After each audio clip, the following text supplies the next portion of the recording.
So beta question is two poles of equal height are standing opposite each other. So beta this is the one pole, this is the another pole. Two poles of equal height. Both of these poles having equal height. On either side of the road. This is the road. एक बेटा road के left side में, एक road के right side में. Okay. Which is 80 meter wide. So according to the question बेटा ये जो रोड है आपकी, this road is 80 meter wide. ये जो रोड है बेटा, इसकी चौड़ाई कितनी है बेटा? 80 metre. From a point between them on the road, the angle of elevation of the top of the pole are 60 and 30. 60 and 30 का मतलब क्या है बेटा? देखो, अब आप जो पॉइंट पोल के क्लोजर होगा उसका एंगल ऑफ एलिवेशन ज्यादा होगा. ये मैं आपको पहले ही बता चुका हूँ. जितना हम किसी ऑब्जेक्ट के बेटा पास जाते हैं उतना हमारा जो एंगल ऑफ एलिवेशन है वो ज्यादा हो जाता है. तो से अगर मैं इस पोल को इस पॉइंट से बेटा मेजर करता हूँ और इसी पॉइंट से बेटा जब मैं इस पोल के टॉप को देखता हूँ,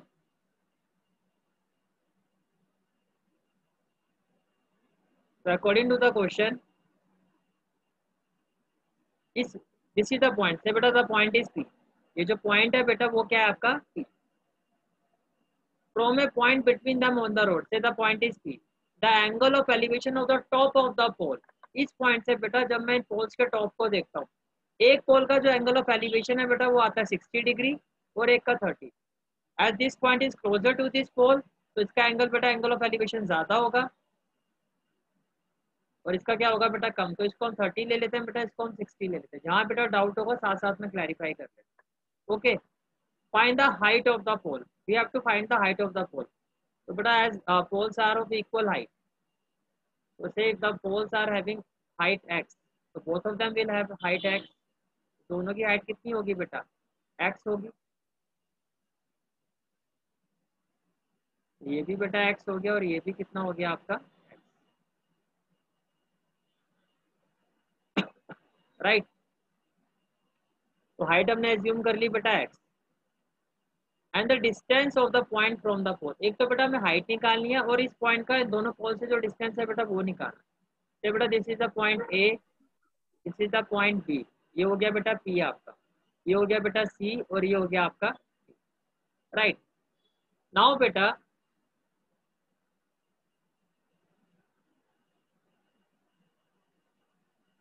the distance between BP is y. BP के बीच में जो डिस्टेंस है बेटा वो कितना है आपका? वाई. अब टोटल कितना बेटा? ये 80 है. तो कैन आई से दैट जो रिमेनिंग डिस्टेंस होगा बेटा वो कितना होगा आपका? It will be 80 minus y. जो रिमेनिंग डिस्टेंस होगा बेटा वो कितना होगा आपका? 80 माइनस. तो एक तो बेटा हमें एक्स निकालना है और हमें इस पॉइंट का दोनों पोल से जो डिस्टेंस है बेटा वो फाइंड करना है. राइट. तो फर्स्ट ऑफ ऑल बेटा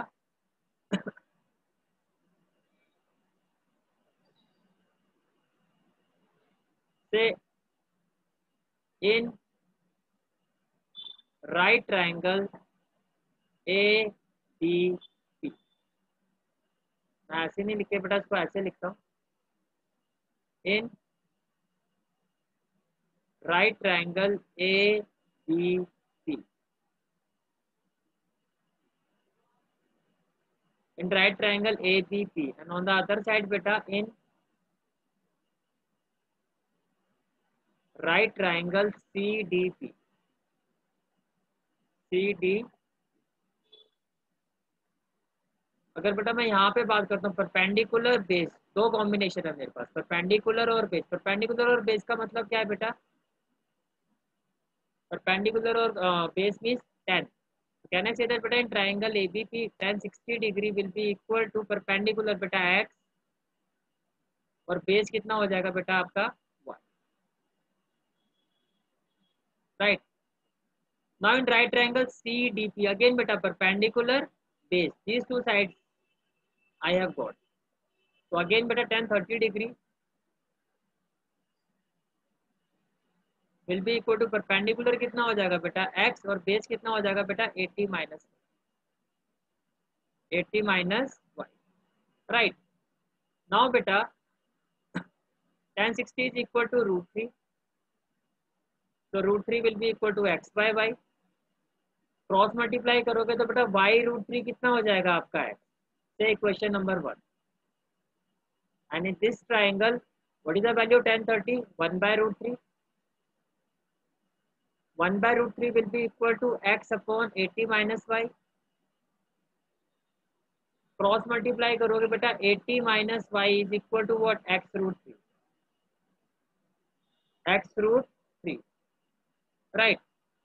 और बेटा x की जो वैल्यू है यहाँ से हम इस इक्वेशन में पुट कर सकते हैं right. Can I write it as 80 minus y. x की जगह बेटा हम क्या लिख सकते हैं y root 3 into root 3. x की जगह y रूट 3 कैसे आया फ्रॉम 1 फर्दर बेटा it will be equal to 80 minus y. Root 3 into root 3 कितना हो जाएगा बेटा 3y और 3y plus Y. 3y plus Y बेटा 4y. 4y is equal to कितना हो जाएगा बेटा 80. तो बेटा y की वैल्यू कितनी आ जाएगी आपकी 20. y की वैल्यू कितनी आ जाएगी 20. अब जो भी बेटा ये वैल्यू आएगी तो 10 1 जैसे बेटा इक्वेशन 1 में पुट करोगे आप. इक्वेशन 1 में बेटा y की वैल्यू पुट करोगे. Can I say that x will be equal to 20 root 3. x will be equal to 20 root 3 right. तो बेटा our final answer would be therefore height of pole, जिसको बेटा हमने x लिया था. आप इसके नीचे लिखना बेटा, मेरे पास स्पेस है मैं यहाँ पे लिख रहा हूँ. हाइट ऑफ पोल हो जाएगा बेटा 20 रूट 3 मीटर. और बेटा distance of point from first pole. First pole से बेटा जो हमने डिस्टेंस लिया था वो कितना लिया था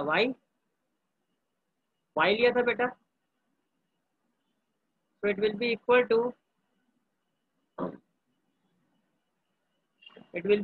to y is equal to 20 metre. तो बेटा distance of point from second pole वो बेटा कितना था आपका 80 minus Y.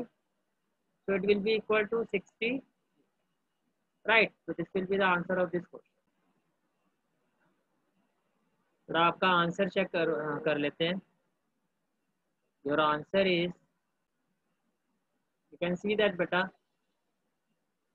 the height of the pole is 20 root 3 and the distance of one pole from one point is 20 meter and distance of another pole from the same point is 60 meter. So this is the answer of this question. Okay.